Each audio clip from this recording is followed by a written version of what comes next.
Joining me now, Eddie Glaude Jr., Distinguished Professor of African American Studies at Princeton University, author of several books, including Begin Again, James Baldwin's America and Its Urgent Lessons for Our Own, and his more recent and remarkably important book, We Are the Leaders We Have Been Looking For.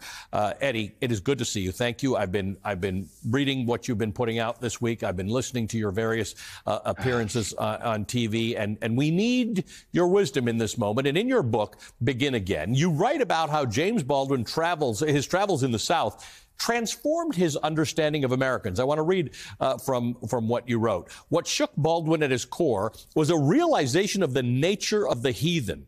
The white Southerner had to lie continuously to himself in order to justify his world. Lie that the black people around him were inferior. Lie about what he was doing under the cover of night. Lie that he was Christian. For Baldwin, the accumulation of lies suffocated the white Southerner, end quote. And like Baldwin, Eddie, you believe that we cannot move forward as a country until we confront and then knock down these lies. Absolutely, Ali. Thank you so much for that introduction, the commentary. It's spot on.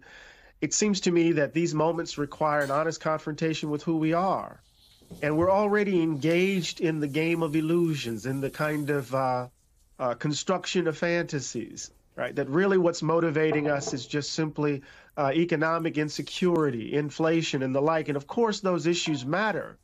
But when we look concretely at what's happening, when we look at what follows Donald Trump in his wake, we see all of this violence. We see all of this racial vitriol. We hear Fuentes declaring that he now owns women's bodies and the like. We have to begin to ask ourselves an honest question. Why is there a correlation between kind of those who support Donald Trump and this ugliness? Because it's this ugliness that's the fuel of Trumpism.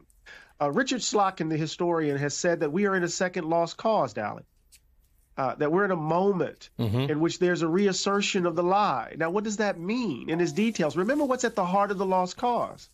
The heart of the lost cause is a refusal to accept what was the actual for the Civil War. It wasn't slavery. It wasn't slavery, Ali. It was economics. And here we are in this moment engaged in a similar denial. And that's interesting because there are discussions and there will be postmortems about whether the Democratic Party was too left or engaged in causes that were too woke. But in the end, it is the response, not perhaps to that, but just to the idea that this country is changing from people who feel endangered and who are creating new reasons to make excuses for what is fundamentally bigotry, misogyny, and to some degree the hubris that America can't go wrong. Right. You know, Baldwin said the horror of America is that it's changing all the time, but never changes at all.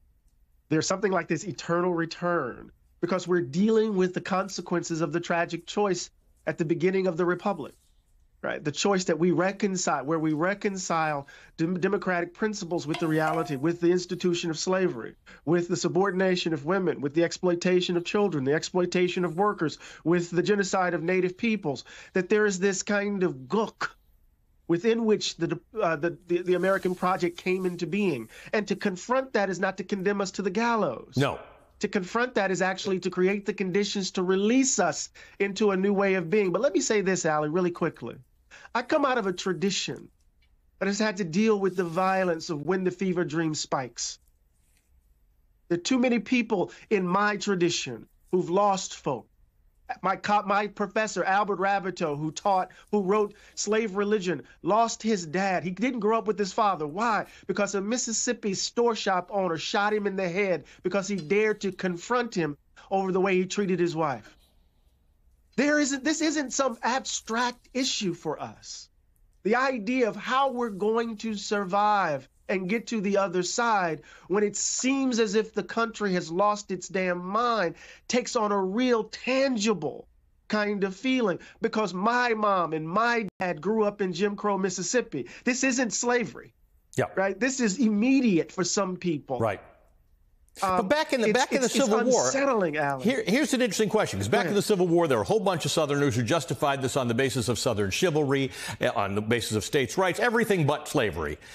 And most of the people who fought and died in that war had no particular personal relationship to slavery. They did not hold slaves, and yet they bought wholesale into this idea. This time we had people talking about, you're not hearing us, you're invested in issues we don't want, it's inflation. A lot of it was bad information. It was lies being believed, but most people would not acknowledge what you are saying and what James Baldwin is saying, that we are still preserving a lie. How do you have that conversation with people whose vote preserved a lie, preserved misogyny, preserved racism, preserved the patriarchy, and preserved the hubris, who don't actually believe that's what they did? And again, my point is, in the Civil War, there are people who engaged in it thinking they were fighting for something else, and they were not. You know, that's a hard question to answer. I've been trying to figure it out. How do you tell people? I mean, I was having this argument just this morning with folk that their numbers around black voters in the 2024 election was just wrong. How do we deal in a world where passion overruns reason, where we're in different information ecosystems, where we don't agree on just simply basic facts? I don't know. The only thing I do know is that we can't capitulate to it. Mm-hmm. We can't try to figure out how to make those folk comfortable.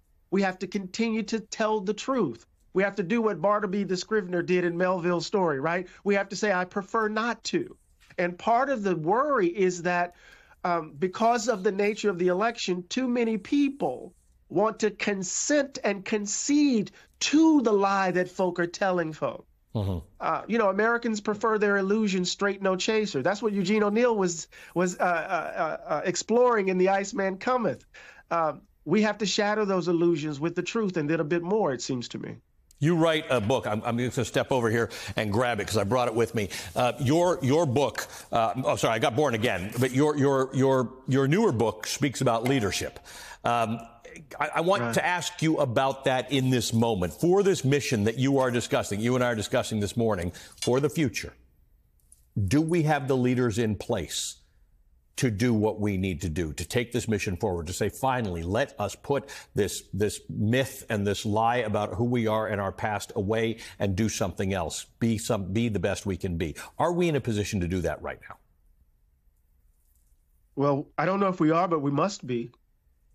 I do know that we have to stop playing games. You know, the Democratic Leadership Council, engaged in this triangulation. It thought that what it needed to do was to distance the Democratic Party from unions and its base, black folk and the like, and make its way toward the right and kind of try to triangulate and take the issues from Reagan. And that gave us Bill Clinton, right? And we've been dealing with that as we've been trying to, Democrats have been kind of engaged in this forlorn romantic kind of tryst. They always want to get the Reagan Democrats back, right? And what we've been doing is conceding the terms of the fight. Part of what must happen in this moment is that we must reject the framework of our politics. And people who are current leaders can do it. But it all depends if they have the courage, Ali. Yeah. But I know what has to happen. We have to find out. We have to take responsibility for this thing. Yes. And we're going to have to say no and engage the battle, although it's very hard. I can't begin to tell you how distrustful I am right now. Yeah. What have these people done?